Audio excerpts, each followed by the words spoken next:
Sponsored by प्रस्तुत छ Riddhi Siddhi cement गुणस्तरको नयाँ स्तर।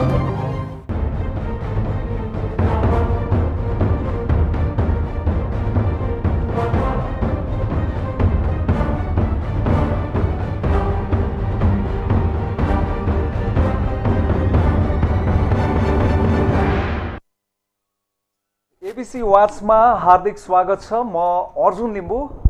संसदमा नेकपा एमालेको निकै जोडतोडका साथ माग रहेको, खास गरिकन यो सुन तस्करी प्रकरणमा चाहिँ उच्च स्तरीय आयोग बन्नुपर्छ भन्ने जुन एमालेको माग थियो र यो विषयमा सरकारसँग गत भदौ 6 गते नै एक किसिमको सम्झौता पनि भएको हो। ढिलो गरिकन आज यो सुन तस्करी प्रकरणलाई छानबिन गर्नको लागि उच्च अदालतका पूर्व न्यायाधीश डिलिराम आचार्यको संयोजकत्वमा 4 सदस्यीय आयोग गठन भएको छ। यसमा एमालेको प्रतिक्रिया के छ? सँगसँगै नेकपा एमालेको यति बेला प्रदेश अधिवेशनहरू भइराखेका छन् र त्यो प्रदेश अधिवेशनहरूमा प्रतिस्पर्धाहरू पनि भइराखेको छ। पछिल्लो समयमा एमालेमा यी खालका अभ्यास अलिक कम हो कि भन्ने एउटा आभास भइराख्दाखेरि यो जो भइराखेको छ प्रदेश अधिवेशनहरूमा यसले के सन्देश दिन्छ, यो विषयमा पनि कुराकानी गर्छौँ। प्रधानमन्त्री पुष्पकमल दाहाल प्रचण्डको भर्खरै सम्पन्न चीन भ्रमणको विषयमा एमाले के भन्छ, यो विषयमा पनि हामी जानकारी लिनेछौँ। हामीसँग यति बेला स्टुडियोमा नेकपा एमालेका युवा नेता संसदीय दलका सचेतक महेश बर्तौला हुनुहुन्छ। हार्दिक स्वागत छ सर तपाईँ। हस्, धेरै धन्यवाद छ सर। एकदमै यो अब सबैभन्दा तातो र अहिलेको पछिल्लो प्रकरण चाहिँ तपाईँहरूले संसदमा यो सुन तस्करीको जुन चाहिँ घटना सार्वजनिक भयो र सिआइबीले छानबिन गरिराख्दाखेरि तपाईँहरूले हमेसा चाहिँ यसलाई चाहिँ उच्च स्तरीय भनौँ न छानबिन समिति यसमा बन्नुपर्छ भन्ने तपाईँहरूको माग रहेको थियो। आज त्यो अन्तत बनेको छ, यसलाई कसरी हेर्नुहुन्छ बर्तौलाज्यू? पहिलो कुरा, यो सुन तस्करीका सम्बन्धमा जुन प्रकारले उच्च स्तरीय छानबिन आयोग बन्ने कुरा भयो, यो तहसम्म ल्याउनका लागि सरकारलाई धेरै ठुलो हामीले दबाब दिनु पर्यो। हामीले संसदमा दबाब दिनु पर्यो, संसदभन्दा बाहिर दबाब दिनु पर्यो। किनभने सरकार तस्करहरूको जालोसम्म पुगेर अनुसन्धान गर्न, जाँचबुझ र छानबिन गर्न तयार थिएन। सर्फेसली रूप पक्षमा अर्थात् भनौँ ड्राइभर, भरिया वा त्यो सुन रिसिभरहरू यो तहमा मात्रै अनुसन्धान गरेर फ्रन्टलाइनमा देखेका पात्रहरूलाई हामीले कारबाही गऱ्यौँ, जेल राख्यौँ, अभियोजन दर्ता गऱ्यौँ। यस प्रक्रियामा गरिसकेका छौँ, ठिक छ, यसलाई मान, यही कुरा पर्याप्त भइसक्यो भन्ने गरी उहाँहरू अगाडि बढ्नुभयो। तर यो सुन तस्करीसँग जोडेका हिडेन पार्टहरू, पर्दाभित्रका लुकेका खेलाडीहरूको बारेमा आज सिआइबीले गरेको अनुसन्धानले पनि खोजी गर्न सकेन। त्यो आशंका हामीलाई त्यति बेलै थियो। त्यसकारण हामीले के भन्यो भने यसमा ठुलो पोलिटिकल एउटा मेरो यहाँ पूरक प्रश्न चाहिँ सिआइबीले जुन अहिले जिम्मेवारी अनुसार छानबिन गरिरहेछ, यसमा यो छानबिनमा प्रशस्त प्रश्नहरू छन् तपाईँहरूसँग? नै, म तपाईँलाई अलिअलि मैले पृष्ठभूमि जोडेँ। मैले लामो पृष्ठभूमि लिएर तपाईँको यो आयोगप्रतिको प्रतिक्रिया के हो भन्ने मैले विषयलाई टुङ्ग्याउन मैले अलिअलि पृष्ठभूमि जोडेँ। हजुर, किनभने धेरै संशय थियो भयो हामीलाई। किनभने यस प्रकारको सुनको तस्करीमा यो सामान्य सेटिङबाट अर्थात् भनौँ एयरपोर्टभित्रको हरदार र सुब्बा, प्रहरीको हलदार र जवान या प्लेनका पाइलट वा प्लेनका कर्मचारीको मात्रै सेटिङबाट यो सम्भव छैन। यो तस्करीमा पोलिटिकल काहीँ न काहीँ नेक्सस संलग्नता देखिन्छ, सरकार पक्षको संलग्नता देखिन्छ। त्यो पक्षको संलग्नता छ भन्ने कुरा अहिलेको सिआइबीको प्रारम्भिक रिपोर्टबाट कयौँ मूर्धन्य सत्ता निकट दलका वरिष्ठ पदाधिकारीहरूको स्वयंको संलग्नता र उनका परिवारको संलग्नताबाट पनि देखिन्छ। यी यस्ता कयौँ प्रश्नहरू देख्दै सरकार यो तस्करको छानबिन गरेर डराइरहेको अवस्थामा हामीले के भन्यो भने राज्यको औपचारिक निकाय सिआइबीलाई सरकारले नियन्त्रण निर्देशित गर्न खोज्यो। त्यसले गर्ने अनुसन्धान राम्रो होला, तर त्यो निष्पक्ष, स्वतन्त्र, नियन्त्रणभन्दा बाहिर रहेर, प्रभावभन्दा बाहिर रहेर होइन कि सरकारको नियन्त्रणबाट हुन्छ, सत्ता पक्षलाई जोगाउनका लागि निर्देशित भएर हुनसक्छ भन्ने हामीलाई आशंका लाग्यो। त्यसकारण हामीले के भन्यौँ, उच्च स्तरीय छानबिन समितिको माग गऱ्यौँ। लामो समय माग गऱ्यौँ, साउनको 2 गतेदेखि माग गऱ्यौँ।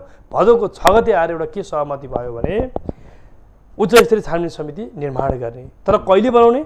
असोजको 5 गते बनाउने 5 गते मात्रै होइन, त्यसै दिनदेखि के गर्ने, कार्य प्रारम्भ गर्ने। तर असोजको 5 गते बित्यो, सरकारले आयोग बनाएन। किन बनाएन? सरकार आयोग नबनाउन चाहन्थ्यो। सरकार फेरि पनि नेपाललाई सुन तस्करहरूको अखाडा र ट्रान्जिट पोइन्ट र स्वर्ग बनाउने त्यो पथमा सरकार स्वयंको संरक्षण र संलग्नतामा यो हुँदै थियो। त्यसकारण हामीले असोजको 5 गते आयोग निर्माण गर्ने सहमतिलाई पनि सरकार कार्यान्वयन गर्न नसकेपछि हामीले आज हाउसको बैठक बस्दै थियो। हिजो बेलुका सामान्य प्रधानमन्त्रीज्यू विदेशबाट नेपाल फिर्ता हुनुभयो हिजो दिउँसो। हामीले आजको बैठक सरकारले गरेको हामीसँग गरेको सहमति भदौ 6 गते नै सहमति गरेको थियो। त्यसपछि असोजको 5 गते उच्च स्तरीय छानबिन समिति बनाउनु पर्ने कारण गरेन। सहमतिबाट सरकार भाग्यो। संसदलाई द्वन्द्वतर्फ लान सरकारले खोज्दैछ, देशलाई राजनीतिक अस्थिरतातर्फ लान खोज्दैछ। यसको भण्डाफोर गर्ने, यसको हिसाब किताब संसदमा माग्ने र यो सरकार तस्कर र माफियाहरू गैरकानुनी धन्दामा लागेकाहरूलाई जोगाउनका लागि लाग्ने जे सरकारको रवैया छ यसको आज हामी खबरदारी गर्छौँ भनेर जब हिजो हामीले भन्यौँ, त्यसपछि आज बिहान सरकारले हामीलाई बोलायो। उच्च स्तरीय छानबिन समिति आजै बनाउँछौँ भन्यो।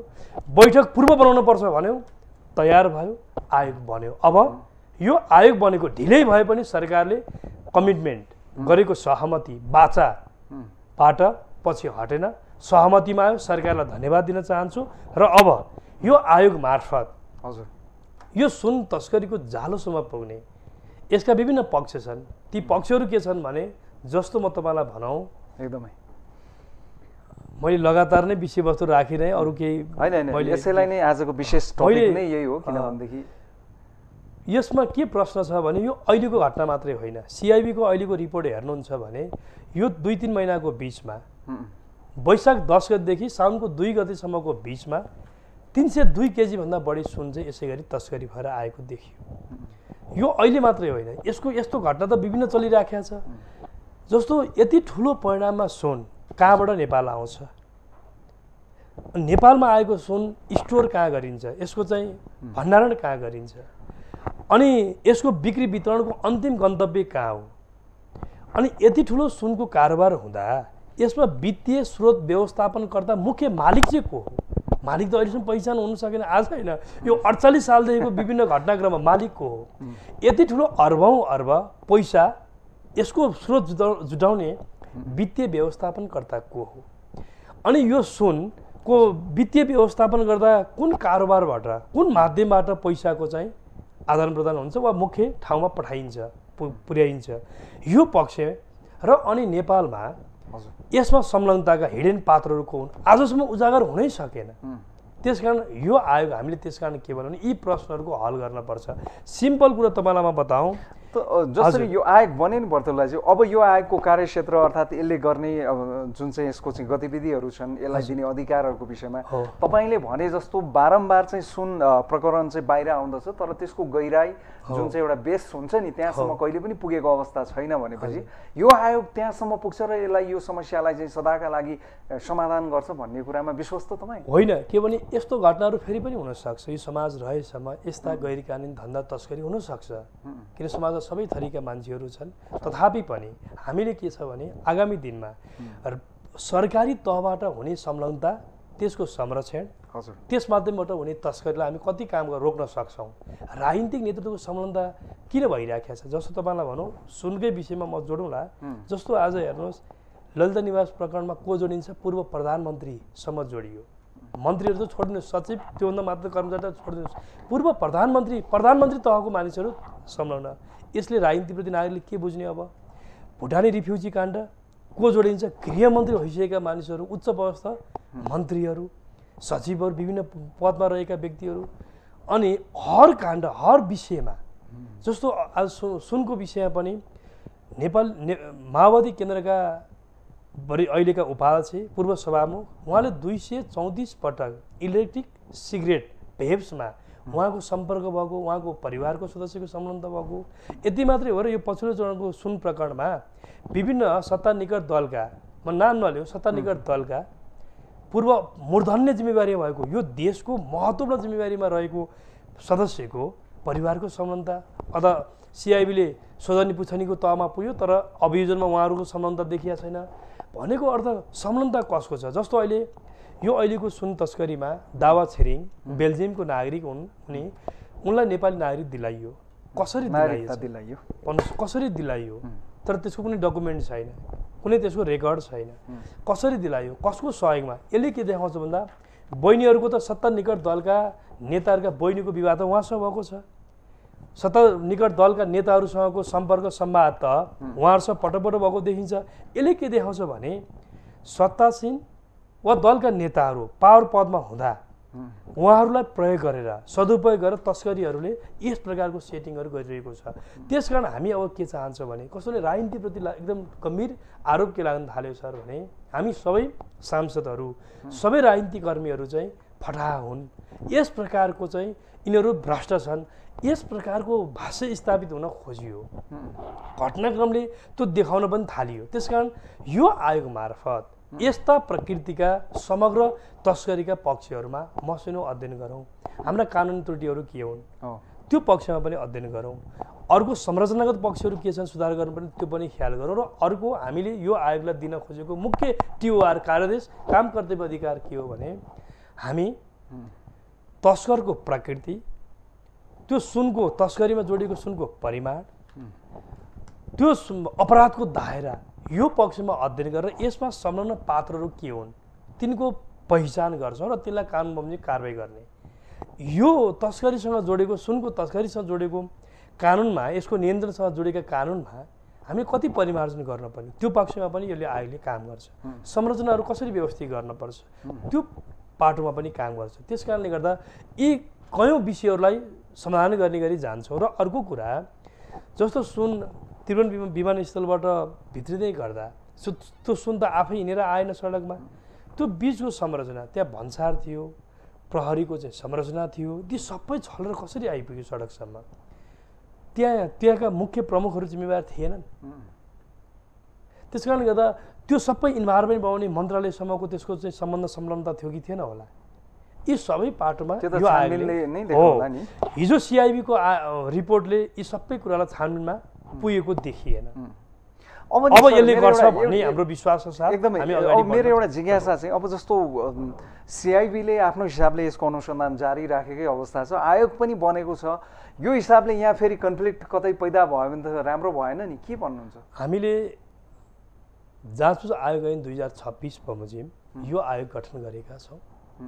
यो आयोगले के गर्ने भन्ने कुरा पनि नेपाल सरकारले मन्त्री परिषदबाट टिओआरएसको कार्यादेश के हो नि भन्ने कुरा आजै निर्णय भएको छ। त्यसको कार्यादेश जस्ताको तस्तै मैले तपाईँलाई पढेर सुनाइन्छु। जे हो यो आयोगले गर्ने, यो आयोगले गरेर आज हामीहरूको बिचमा भएको सहमतिको कार्यादेश के हो भने विदेशबाट यसले यो आयोगले अब यही टिओआर भित्र बसेर काम गर्छ, उसको कार्यक्षेत्र त्यही हो। यस, यसलाई काम कर्तव्य अधिकार कार्यादेश जे भन्दा पनि हुन्छ। जाँचबुझ आयोग ऐन 2026 बमोजिमको यो कार्यादेश हो, काम कर्तव्य अधिकार हो, यो भित्र बसेर उसले आफ्नो काम सम्पन्न गर्छ। उसले अदालत सो सरहको काम गर्न सक्छ, छापा हान्न सक्छ, अनुसन्धानमा सबै प्रक्रियाहरू अवलम्बन गर्न सक्छ, एउटा कुरा उसले फैसला गर्न सक्दैन, उसले सिफारिस गर्छ। त्यस प्रकारको अधिकार यो आयोगलाई रहन्छ, त्यो ऐन बमोजिम हो। कार्यादेश के छ भने विदेशबाट इलेक्ट्रिक सिगरेट भेप्समा सुन राखी अवैध पैठारी तस्करी गरिएको, मिति 2080 श्रावण 2 गते ब्रेक सुमा राखी अवैध पैठारी तस्करी गरिएको सुन लगायत पटक पटक सुन तस्करी भई मुलुकभित्र आइरहेको विषयलाई गम्भीरतापूर्वक लिई स्वतन्त्र र निष्पक्ष छानबिन गर्न र यस्तो तस्करीजन्य कार्यको पूर्ण रूपमा नियन्त्रण गर्न मौजुदा कानुनमा गर्नुपर्ने परिमार्जन, संरचनागत सुधार र पटक पटकको सुन तस्करी सम्बन्धमा नेपाल सरकारका विभिन्न निकायबाट भएका छानबिन अनुसन्धान समेतको अध्ययन गरी तस्करीको प्रकृति, सुनको परिमाण, अपराधको दायरा र सो कार्यमा संलग्न व्यक्तिका सम्बन्धमा थप अनुसन्धान गर्नुपर्ने देखिएमा थप छानबिन अनुसन्धान गरी कानुन बमोजिम कारबाहीका लागि सिफारिस गर्ने भन्यौँ। यो चाहिँ हामीले 4 सदस्यीय आयोग बन्यौँ। यसको 3 महिनाको कार्यावधि छ र यसले हामीले एउटा भ्रम बिचमा के सिर्जना गर्न खोजियो भने नेकपा एमाले शक्तिशाली आयोग माग गरिँदाखेरि सिआइबी लगायत राज्यका औपचारिक अङ्गहरूको अध्ययन अनुसन्धानलाई अस्वीकार गर्न खोज्यो भन्ने पनि आरोप लगायो। हामीले कहीँ यो हामीले ड्राफ्ट गरेको भाषा हो, हामीले कहीँ राज्यले जति गर्यो, सिआइबीले जति गर्यो, राष्ट्रिय अनुसन्धानले जति गर्यो, राष्ट्र अनुसन्धान विभागले जति गर्यो त्यो एउटा पाटो छ। तर सिआइबी पूर्ण स्वतन्त्र भएर काम गर्न सकेन कि भन्ने हाम्रा केही प्रश्नहरू सिर्जना भयो। जस्तो तपाईँलाई भनौँ सिआइबीलाई कहाँनिर प्रश्न, मैले उहाँहरूको कामलाई प्रश्न गरेर अनादर गर्न खोजेको होइन, उहाँहरूको भूमिकाप्रति अविश्वास सिर्जना गर्न खोजेको होइन। तर सरकारको अहिलेको चरित्र के छ भने राज्यका संयन्त्रहरूलाई आफू अनुकूल प्रयोग गर्नका लागि हर मकदुर त्यस प्रकारले दुरुपयोग गरिएको छ। सर्वोच्च अदालतले ललित निवास प्रकरणको विषयमा पूर्व प्रधानमन्त्रीहरूको विषयमा बाबुराम भट्टराई र माधव नेपालको सन्दर्भमा अनुसन्धानको लागि खुला गर्यो। तर सिआइबीले अनुसन्धानलाई कार्यालयमा बोलाएन, घरमा गएर साहसको समयमा गएर सरकारी गवाहका रूपमा प्रस्तुत गरायो। भनेको अर्थ सिआइबीलाई कसरी दुरुपयोग गरेको छ, अरू कोही पात्रका बारेमा त्यस्तै प्रकृतिमा अरू कोही सदस्यका बारेमा उहाँले गिरफ्तारी गरेर नियन्त्रणमा ल्याएर बयानको प्रक्रिया अवलम्बन गर्नुभयो। तर सिआइबी उहाँहरूको हकमा के गर्नुभयो, घरमै गएर सामान्य सरकारी गवाहको रूपमा लैजानुभयो। भनेको अर्थ यो चाहिँ सिआइबीलाई नियन्त्रण यसरी गरेको छ सरकारले भन्नका लागि यो एउटा उदाहरण मात्रै भन्न खोजेको। जे होस् यो कार्यदेशभित्र बसेर भनेपछि अब एमालेले एउटा एक किसिमको तपाईँहरूले जुन माग गर्नुभएको छ त्यो चाहिँ आज अन्ततः यद्यपि त्यो समय घर्किसकेको थियो तर पनि बनेको छ होइन। एमालेले नि जस्तो अब तपाईँ संसदीय दलको सचेतक पनि हुनुहुन्छ पार्टीमा, अब यही आयोग पनि उच्च स्तरीय आयोगको माग गर्दै पनि तपाईँहरूले धेरै संसदमा अवरोधहरू चाहिँ सिर्जना भए, सदन चल्न सकेन, अरू बाहनामा पनि निरन्तर भनौँ न पटक पटक चाहिँ संसद अवरुद्ध भइरहेको छ। एमालेले चाहिँ आफ्नो कुनै पनि मागहरू पुरा गर्न पर्यो भने अहिले सरकार अर्थात् संसदमा अपनाउने विधि चाहिँ यो अवरोध मात्रै हो कि के छ, यो कि बाध्यता हो तपाईँहरूको? यो सरकार लोकतान्त्रिक हुन्थ्यो भने, सांसदका कुरा सुन्थ्यो भने, जनताको आवाजहरू सुन्थ्यो भने, सम्बोधन गर्न चाहन्थ्यो भने, देशप्रति उत्तरदायी हुन्थ्यो, व्यवस्थाप्रति उत्तरदायी हुन्थ्यो, संसद र कानुनप्रति उत्तरदायी हुन्थ्यो भने हेर्नुहोस् हामीले केही पनि बोल्न पर्दैन थियो। बोलिहाल्दा पनि सरकारको पक्षमा सरकारले राम्रो गरेको छ भनेर हामीले भनिदिन सक्थ्यौँ। तर सरकार प्रत्येक स्टेपमा के छ, बदनाम छ। उसले राम्रो त गरे नै होला नि, अब हाम्रा कुनै पनि कुरा कारण गर्दैन। हाम्रो मात्र होइन, सत्ता पक्षका सांसद ल्याएर सोध्नुहोस्। यो संसदमा 9 महिनादेखि हामीले कयौँ विषय उठायौँ। एउटा विषय लम्पी स्किन जस्तो म गएको चैतमा मैले यो विषय उठाएँ। करिब 1100-1200 करिब चौपायर मात्रै मृत्यु भएको थियो, केही अर्ब मात्रै नोक्सानी भएको थियो। अर्ब होइन, केही करोड, 20-22 करोड मात्रै राज्यले नोक्सानी भएको थियो। सरकारले गम्भीरताका साथ लिएन। सिङ्गो हाउसले संसद धेरै सांसद यो विषय उठाउनु भयो, तर सरकारले बेखबर भयो, ध्यान दिएन। 5 महिनाको बिचमा करिब 65 अर्ब नोक्सान भयो, 55,000 गाई चौपायाहरूको मृत्यु भयो, 1 खर्ब 18 अर्बभन्दा बढी दुधजन्य उत्पादनसहित जोड्दाखेरि राज्यलाई नोक्सान भयो। अर्थात् भन्न खोज्यो के भने संसदमा विषय उठ्छ, सरकारलाई मस्त छ। मन्त्रीहरू झन्डा पल्ला गाडी लिएर हिँडेका छन्। नातिका लागि हजुरबा मन्त्री भएको छ, ठिक छ। सालाका लागि भिनाजु मन्त्री भएको छ, सामाजिक पहिचानलाई पद ठिक छ। तर त्यो मन्त्रालयका मन्त्रीका काम काहीँ कतै यत्र समस्याहरू छन्, समाधान गर्न काहीँ भूमिका छैन। हामीले कहिले पनि तपाईँलाई म करेक्सन गर्न चाहन्छु, नेकपा एमाले संसद अवरुद्ध गरेको एक दिन देखाउनुहोस् त, कहाँ गर्यो? सरकारले गरेको हो। हामीले कसरी गरे? सरकारले सुन्नुहोस्, हामी प्रमुख प्रतिपक्षी, सत्ता पक्षले सत्ताको भक्तिभावका लागि गीत गाउँछ संसदमा, सरकारका पक्षमा जे जस्तो होस्। जस्तो तपाईँ गएको अहिले भर्खरको बजेट के यो देशलाई समग्रतामा न्यायिक ढङ्गबाट सम्बोधन गर्ने गरी आएको बजेट हो। तपाईँ 3 खर्ब 2 अर्ब विकास निर्माणको लागि छुट्याएको बजेटमा 51% 4 जना मन्त्री प्रधानमन्त्रीहरूको अनुहार मात्र देखिने बजेट छ। सांसदहरूले, काङ्ग्रेसका सांसद, अन्य सत्ता निकट दलका सांसदले भनेका होइनन् यो बजेट पास गरिँदैन, पास गर्ने हो भने हात काटिन्छ भन्ने सांसदहरूले पछि भोटिङ हुँदा त लड्को लगाएर भोट हाल्न जानुभयो। अन्तिममा सत्ता पक्षका सांसदले सत्ताको भक्तिभाव गाउँछ। हामी प्रमुख प्रतिपक्षले देशको एजेन्डा बोक्ने हो, जनताको मुद्दा बोक्ने हो। तर त्यसको सुनवाई गर्ने दायित्व त सरकारको हो नि। सरकार हाम्रो संविधान बमोजिम, सरकार संसदप्रति उत्तरदायी हुनुपर्छ। संसदप्रति उत्तरदायी हुनुपर्छ भनेको के हो भने सांसदहरूले संसदमा विषयवस्तु ल्याउँछन्, ती विषयवस्तुलाई जिम्मेदार बोधका साथ कार्यान्वयन गर्ने त्यो सामर्थ्य, योग्यता, त्यो जिम्मेवारी सरकारले पुरा गर्नुपर्छ। तर सरकारले कहिले पनि पुरा गरेन। जस्तो उच्च स्तरीय छानबिन समिति हामीले माग गर्यौँ, सरकारको संलग्नता हामीलाई आशंका भयो। क्विन्टलका क्विन्टल सुन सरकारी संलग्नता र संरक्षण बिना कुनै पनि हालतमा त्यो अन्तर्राष्ट्रिय विमानस्थल जहाँ तपाईँ र म 2 तोलाको सुनको चाहिँ तपाईँको चाहिँ कुनै औँठी सिक्री लगाएर आउनुहोस् त, सिङ्गो जिउ निर्वस्त्र पारिन्छ, त्यो जफत गरिन्छ। त्यस्तो कडा व्यवस्थित प्रभावकारी सुरक्षा संयन्त्र भएको एयरपोर्ट होइन, तर त्यहाँबाट क्विन्टलका क्विन्टल सुन आउँछ। त्यस्तो विषयमा सरकारी संलग्नताको आशंका हुन्छ। आशंका किन हुन्छ?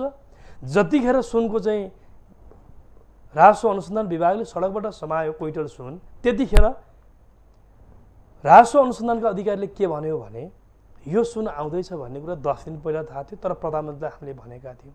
तपाईँलाई म यसो भन्न चाहन्छु, तपाईँबाट सिङ्गो देशलाई भन्न चाहन्छु, 10 दिन पहिला जब सुन आउँदैछ भन्ने कुरा प्रधानमन्त्रीलाई थाहा थियो भने प्रधानमन्त्रीको लेफ्ट ह्यान्डमा भएको अर्थमन्त्रीलाई थाहा थियो कि थिएन होला, राइट ह्यान्डमा भएको गृहमन्त्रीलाई थाहा थियो कि थिएन होला? थाहा थियो होला नि। यदि थाहा थियो भने गृहमन्त्री मातहतको सुरक्षा चेक जहाँ छल र कसरी सडकमा सुन आइपुग्यो, अर्थमन्त्री मातहतको भन्सार चेक जहाँ छल र सडकमा सुन कसरी आइपुग्यो, यसले कहाँ के शङ्का देखायो भने हो सरकारको मन्त्रीहरूको पनि काहीँ कतै मिलीभगत छ वा सरकारको उच्च पदस्थ संयन्त्रहरूको मिलीभगत छ। त्यसकारण हामीले के भन्यौँ, यसको लागि उच्च स्तरीय छानबिन समिति बनाऊ। सरकार मातहतको सिआइबी र चाहिँ अनुसन्धान विभाग, राजस्व अनुसन्धान विभागले गरेको अनुसन्धान निष्पक्ष हुँदैन, प्रभावकारी हुँदैन।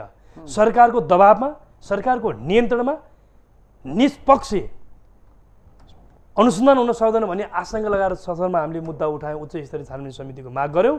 तर सरकारले के भन्यो, हतनपतन सत्ताधारी दलहरूसँगको बैठक हामीले सरकारसँग माग गऱ्यौँ, तर उहाँहरूले गठबन्धनको चाहिँ बैठक बालोटा राखेर के भन्नुभयो, कुनै पनि हालतमा प्रमुख प्रतिपक्षले उठाएको उच्च स्तरीय छानबिन समिति बनाउने माग पुरा गरिँदैन। के गर्न सक्दो रहेछ हेरौँ भनेर संसदमा मुठभेड गर्न आउनुभयो र एमाले संसदमा बोल्न उठ्दाखेरि सत्ता पक्षका सांसदहरूले एमालेलाई, प्रमुख प्रतिपक्षलाई सभामुखको अनुमति लिएर बोल्न खोज्दासम्म थुनछेक गर्नुभयो, लोकतन्त्रको उपहास गर्नुभयो, संसदीय अभ्यासलाई उहाँले समाप्त पार्ने प्रयत्न गर्नुभयो। हामीले अवरोध गरेका होइनौँ, हामीले मुद्दा उठाइरह्यौँ। त्यो जनताको मुद्दा थियो, त्यो देशको मुद्दा थियो।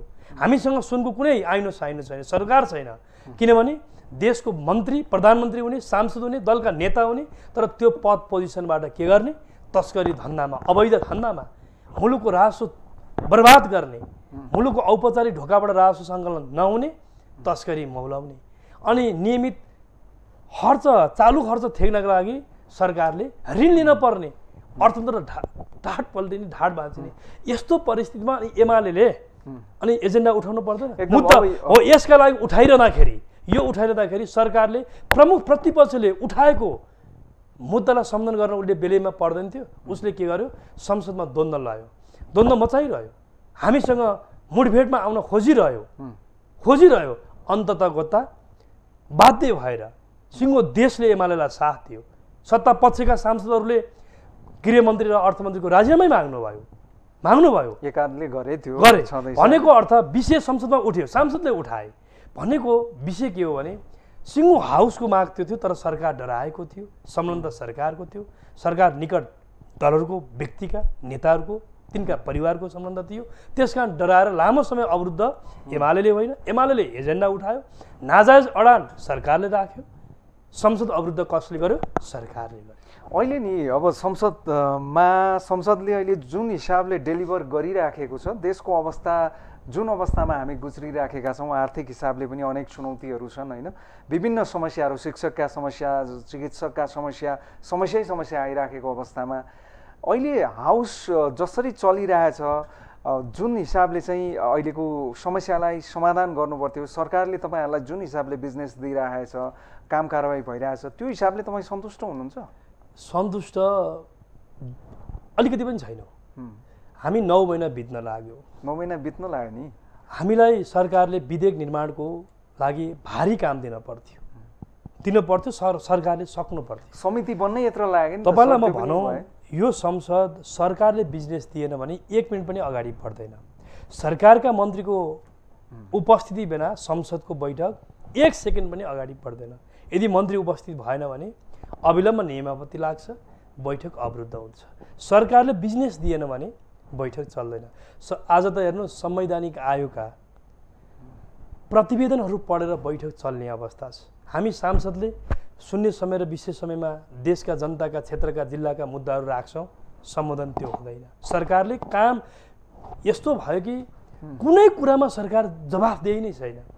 त्यो चितवनको सौरामा भएको गैँडा जस्तो हेर्नुहोस्, यताबाट चिमाटे पनि आइया छैन, उताबाट चिमाटे पनि आइया छैन, चिर निन्द्रामा परेको छ।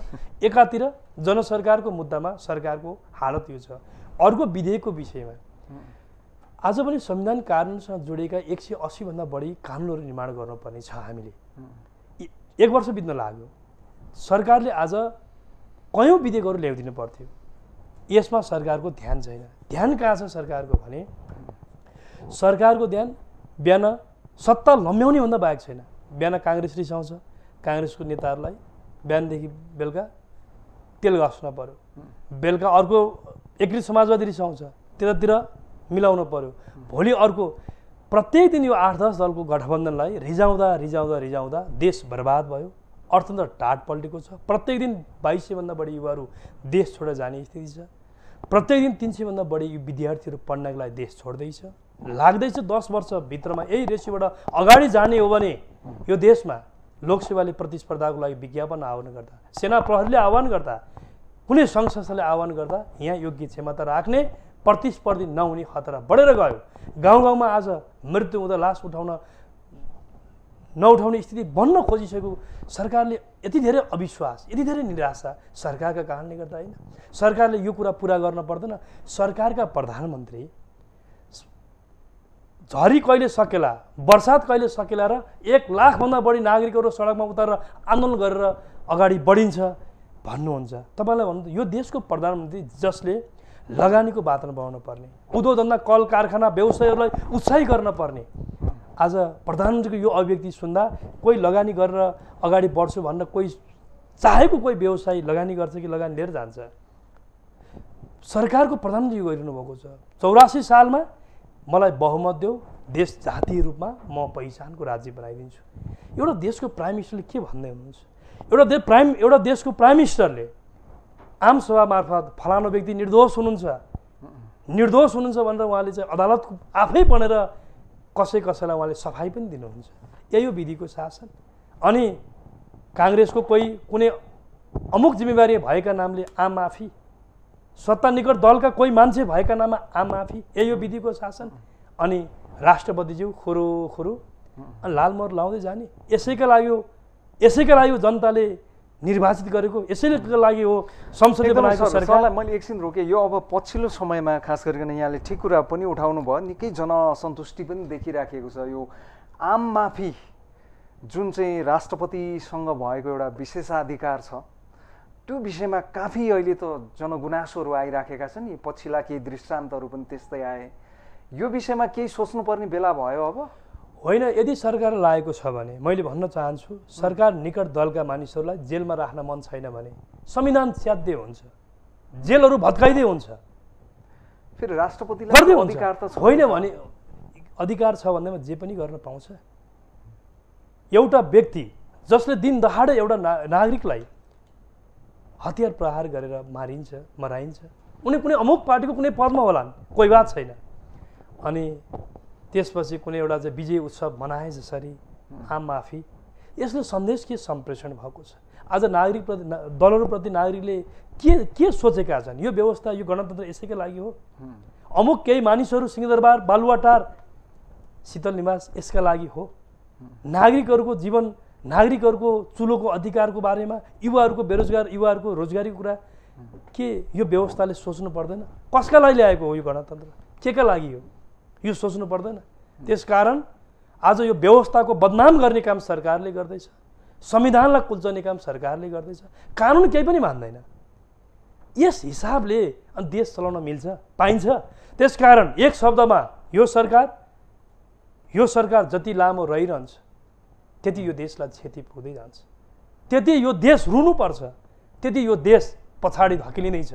कि त्यसका लागि एमाले विकल्प खोज्न तयार भएको हो। एमाले यसको लागि उपयुक्त पार्टी हो। हामी त्यो सामर्थ्य, सबै चुनौतीहरूको समाधान गरेर देशलाई ठिक ठाउँबाट अगाडि बढाउन सुखी नेपाली समृद्ध नेपालको राष्ट्रिय आकाङ्क्षा कार्यभार पुरा गर्ने सामर्थ्य राख्ने पार्टी हो एमाले। यसमा कोही प्रश्न छैन। तर एमाले यो खेतीमा अहिले छैन। किन छैन? जनताले लोकप्रिय मतको आधारमा हामीलाई पहिलो बनायो। हामी समानुपातिक हिसाबले पहिलो दल हौँ, तर हामी संसदको दोस्रो दल हो। त्यसकारण हामीले यो भनिरहेका छैनौँ हाम्रो नेतृत्वमा सरकार अहिले बनाउनुपर्छ। तर एउटा यथार्थ के छ भने 32 सिटले यो देशको नेतृत्व गर्न हुने अनि 79 सिट भएको नेकपा एमाले यो देशको नेतृत्व गर्ने सामर्थ्य राख्छ। तर आज यसमा हामी खेती चाहिँ गरिरहेका छैनौँ। तर सरकार जसरी काम गरेर अगाडि बढिरहेको छ यसले देशमा निराशा आज धार्मिक द्वन्द्व योभन्दा ठुलो खतरा के हुन सक्छ? कोशी प्रदेशमा यस प्रकारको अस्थिरता कसले ल्यायो? पहिचानको नाममा त्यहाँ नागरिकको बिचमा भिडाउने काम कसले गर्यो? काङ्ग्रेस र माओवादीको समर्थनमा कोशी प्रदेश 2/3 बहुमतका साथ संसदबाट पास भएको होइन? पास भएको भोलिपल्टदेखि काङ्ग्रेस र माओवादीले कोशी प्रदेशमा अस्थिरता ल्याउनका लागि कोशी प्रदेश त्यो नाममा हामी पछाडि हट्यौँ भन्न मिल्छ? पहिचानको राँको बालेर मसाल बालेर जनता बीच भिडाउन मिल्छ? त्यो आगो सल्किँदै आज धार्मिक ढङ्गबाट अगाडि बढ्यो। मुलुक धर्म युद्धतर्फ जान खोज्यो। सरकार कमजोर भएर होइन, सरकारको योभन्दा ठुलो नालायकी के हुन सक्छ?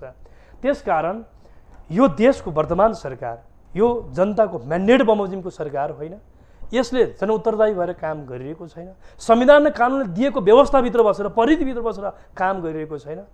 हेर्नुहोस् त आज यदि निष्पक्ष ढङ्गबाट यो तमाम तस्कर र अवैध धन्दाको तपाईँ ठिक ढङ्गबाट अनुसन्धान छानबिन गर्ने हो भने म यो लोकप्रिय मिडिया मार्फत म खुला रूपमा भन्न चाहन्छु केही पार्टीको सत्तासीन केही दलका केन्द्रीय हेडक्वार्टर भन्ने नै हाली हुने खतरा देख्छु म। त्यो तहको अपराधमा त्यो तहको सञ्जालमा तस्करको सञ्जालमा संलग्नता के हो? यो गम्भीर विषय होइन, यो गम्भीर विषय छ। त्यस कारणले गर्दा हामी एउटा आक्रोशित भएका होइनौँ। हामीले सम्माननीय प्रधानमन्त्री पुष्पकमल दाहाल हुनुहुन्छ, उहाँलाई प्रधानमन्त्रीको इतिहास लेखाउनका लागि होइन, केही अपेक्षा छ नागरिकको, पुरा गर्नु पर्दैन, संविधान मान्नु पर्दैन, व्यवस्थाको एउटा आत्मबमोजिम हिँड्नु पर्दैन। तर माओवादीले अर्थात् अहिले प्रधानमन्त्रीज्यूको पार्टीले त अहिलेको सरकारले जे गरिराखेको छ सुशासनको पक्षमा भ्रष्टाचारको विरुद्धमा जुन कदम चालेको छ यो चाहिँ काफी चाहिँ उहाँहरूले यसको चाहिँ चर्चा पनि गर्नुभएको छ। जनस्तरमा पनि एक किसिमको त्यो चाहिँ काहीँ न काहीँ अनुभवका कुराहरू अर्थात् महसुसका कुराहरू त भयो नि त। कसरी भयो? कुन कारणले भयो? एउटा घटना ललिता निवास नक्कली शरणार्थी प्रकरणमा हैन, यो नक्कली शरणार्थी प्रकरणमा यतिमै टुङ्गिनु पर्थ्यो? त्योभन्दा अगाडि जान पर्ने बयान अनुसन्धानले देखाउँदैन? उहाँ कहाँ पुग्नु भयो? नेपालको इतिहासमा त्यो लेभलका त्यो प्रोफाइलका व्यक्तिहरू त एकैसाथ भएका छन्। यो प्रक्रिया आज यो सरकारले उठाएर गरेको होइन। यो प्रक्रिया निकै पहिला संसदमा विषय उठेपछि छानबिन हुँदै गएर अगाडि बढ्यो। सरकारले प्रारम्भिक रूपमा केही काम गरेको छ, यसमा म अन्यथा भन्दिनँ। गरेको कामप्रति म यसमा धन्यवाद भन्न चाहन्छु। तर सरकार त्यसपछि जब सत्ता माथि नै सङ्कट सिर्जना हुन थाल्यो त्यसपछि अनुसन्धानको क्रमबाट तानिनु पर्ने मान्छे, पोलिएका मान्छे, सम्पर्कमा जोडिएका मान्छे एकपछि अर्को रोकिने काम भयो। तपाईँ हेर्दै जानुहोस्, कयौँ मानिसले समयक्रममा अब सफाइ पाउँदै जानेछन्। तपाईँ हेर्दै जानु होला, तपाईँको टेलिभिजन मार्फत मैले भनेको छु, हेर्दै जानु होला, सफाइ पाउँदैछन्। किन? रिफ्युजी काण्डलाई, भुटानी शरणार्थी काण्डलाई काङ्ग्रेसभित्रका केही अमुक मान्छेलाई तर्साउनका लागि प्रचण्ड सरकारले अस्त्रको रूपमा अगाडि बढाउनु भयो। दोस्रो, ललिता निवासको काण्ड, हिजो सामान्य शारदा प्रसाद त्रितालको आयोग निर्माण भयो, केपी शर्मा ओलीको नेतृत्वको सरकारले बनायो। त्यसले गरेको आयोगको रिपोर्टको आधारबाट अनुसन्धानको प्रक्रिया अगाडि बढ्यो। त्यति बेलै हो यो प्रक्रिया अगाडि बढ्यो। म तपाईँलाई भन्न चाहन्छु कि त्योसँग जोडिएका विषय अदालतले समेत आदेश गरेको मान्छेहरूका सन्दर्भमा ललिता निवासको काण्डलाई सरकारले केसँग जोड्यो? बाबुराम भट्टराई र माधव नेपाललाई थर्काउने अस्त्रका रूपमा सत्ता जोगाउनका लागि प्रयोग गर्नुभयो। अर्को यो बिचमा अर्को पनि फन्डा आयो। अर्को के आयो? गौरव हत्याकाण्ड। गौरव हत्याकाण्ड छानबिन गरिन्छ, दोषीलाई पीडितलाई न्याय दिइन्छ। उहाँले प्रधानमन्त्रीले सम्झौता गर्नुभयो पीडितसँग। पर्सिपल्ट गठबन्धनको बैठक राखेर के भन्नुभयो? उपेन्द्र यादवमाथि तर्साउन धम्क्याउन त्यो गरिएको थियो। फेरि उहाँले के गर्नुभयो? रोक्नुभयो। हर फन्डा रोक्ने। अनि कतिपय समयमा एमाले माथि लगाउँछन्, जस्तो एमालेलाई बदनामित गर्नका लागि धेरै प्रयत्न गर्यो। बिचमा विभिन्न नभएका काण्ड प्रकाण्डमा एमालेलाई जोड्न सकिन्छ कि भनेर उहाँले जलहरीको चाहिँ अहिले भर्खरै फेरि भ्रष्टाचार विरुद्ध मुद्दा छ हो। त्यो कहाँबाट भएको छ, दोषी को हुन् खोज्नु पर्यो। केपी ओली नेतृत्वको सरकारको बेलामा उहाँ प्रधानमन्त्री भएको बेलामा जलरी राखेको सरकारले 32-35 करोड कति पैसा दियो।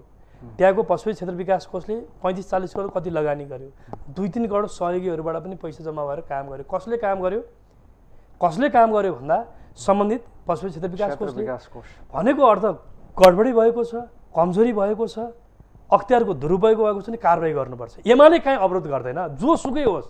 हामी हात उठाएर सहयोग गर्न चाहन्छौँ, जोसुकै होस् कारबाही गरिनुपर्छ। तर म अर्को पनि भन्न चाहन्छु, गर्नुपर्छ। त्यति मात्र होइन, अहिले म जोड्दै थिएँ, एमालेका माथि कतिपय कहिलेकाहीँ वाइड बडी काण्ड, गिरिबन्धु चाहिँ टी स्टेट, अरू चाहिँ ओम्नी, यति अनेकौँ विषय कहिलेकाहीँ एमालेका नेता फलाना म यदि तपाईँको यो लोकप्रिय मिडिया मार्फत भन्न चाहन्छु, म हाम्रो पार्टीको स्थायी मान्यता भन्न चाहन्छु।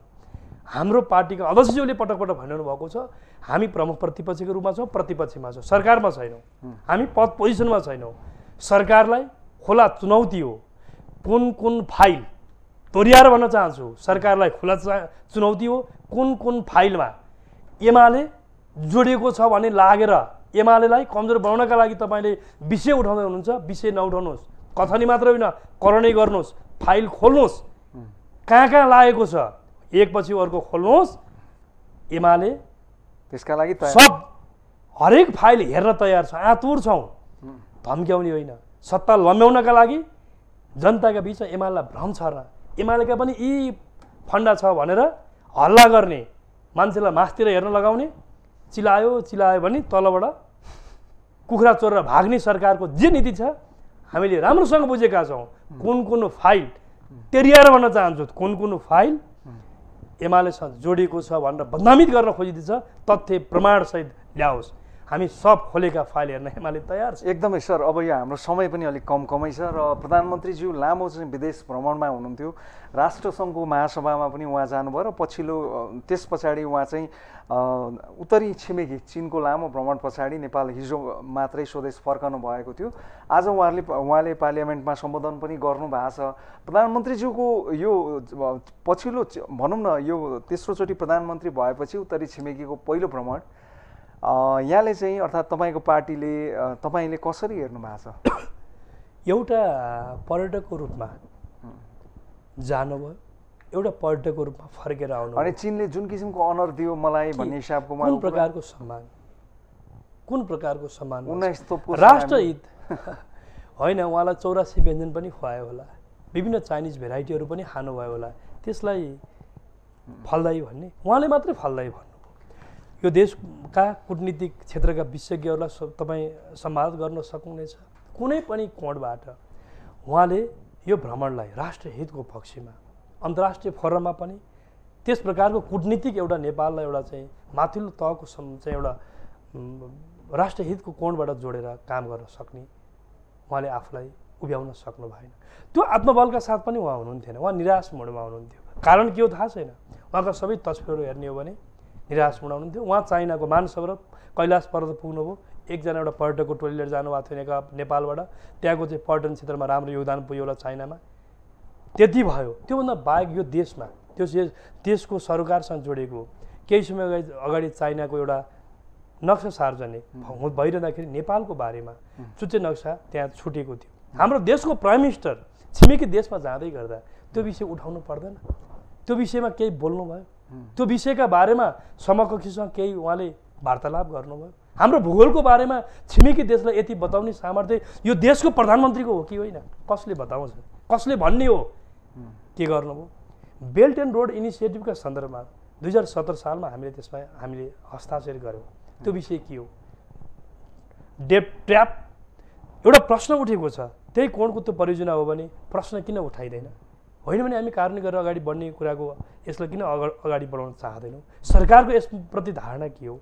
अन्य परियोजनाहरूको विषयमा यति मात्रै होइन, अन्तर्राष्ट्रिय क्षेत्रमा चाहे द्विपक्षीय होस् बहुपक्षीय होस्, हामीले सम्झौता गरेका सहमति गरेका जति पनि एग्रिमेन्टहरू छन् त्यसमा हामी जवाफदेही हुनुपर्छ कि पर्दैन? त्यो कानुनको पक्षमा हामीले हाम्रो तहबाट हामीले भूमिका खेल्नुपर्छ कि पर्दैन भन्दा के त एग्रिमेन्ट गर्न हुँदैन? गरिसकेपछि भएको एग्रिमेन्टप्रति हामी खुला दिलका साथ कार्यान्वयन गर्ने, राष्ट्रिय हितको पक्षबाट नै एग्रिमेन्ट गरेको हामीले विश्वास गर्नुपर्छ। एग्रिमेन्ट पूर्व नै त्यसका बारेमा धेरै पक्षमा अध्ययन गरिनुपर्छ। तर एग्रिमेन्ट जब हुन्छ यदि यसलाई कार्यान्वयन गर्दैन भने इन्टरनेसनल लेभलमा हाम्रो चाहिँ एउटा चाहिँ डिप्लोमेटिक एउटा म्याचुरिटी कमजोर देखिन्छ। यो पाटोमा ख्याल गर्नुपर्छ। त्यसकारण समग्रतामा मैले एउटा हाम्रो देशको प्राइम मिनिस्टर जानुभयो, जसरी छिमेकी देशको भ्रमणमा उहाँले एउटा बाटो पारेर आउनुभएको, सायद चाइनाले यसलाई त्यही कोणबाट बाटो पार्ने क्रममा ट्रान्जिट जस्तो यस उहाँले जुन महत्त्व दिएर जाने छिमेकी देशसँग जानु पर्थ्यो, त्यो त समय यो देशबाट औपचारिक विदाई मार्फत पनि हुन सकेन। र उहाँको भ्रमण त्यो के थियो, व्यक्तिगत लेभलमा थियो, राज्यको स्टेट लेभलमा थियो, त्यो पनि त राजकीय भ्रमण हो कि होइन थियो? राजकीय भ्रमणको त्यो हैसियत प्राप्त गर्यो कि गरेन त्यसले? यस्ता प्रश्नहरू योसँग जोडिएको छ। त्यसकारण आम रूपमा भन्दा देश हितसँग जोडिएर 17 दिन 15 दिन हाउस बन्द गरेर विदेशिनु भएको, संयुक्त राष्ट्रसङ्घको एउटा अन्तर्राष्ट्रिय फोरममा प्रवेश गरेको, छिमेकी देश चाइनामा पुगेर आएको हाम्रो प्राइम मिनिस्टरसँग यो देशले के आयो त के पायो त भन्दा मलाई लाग्छ पाएको कुरा देशले देखिने बुझ्ने गरी केही ल्यायो, देश हितको पक्षमा केही एजेन्डाहरूमा सहमति भयो, सम्झौता भयो, केही पाएन। मान सरोवर घुम्नुभयो, आउनुभयो। एकदमै।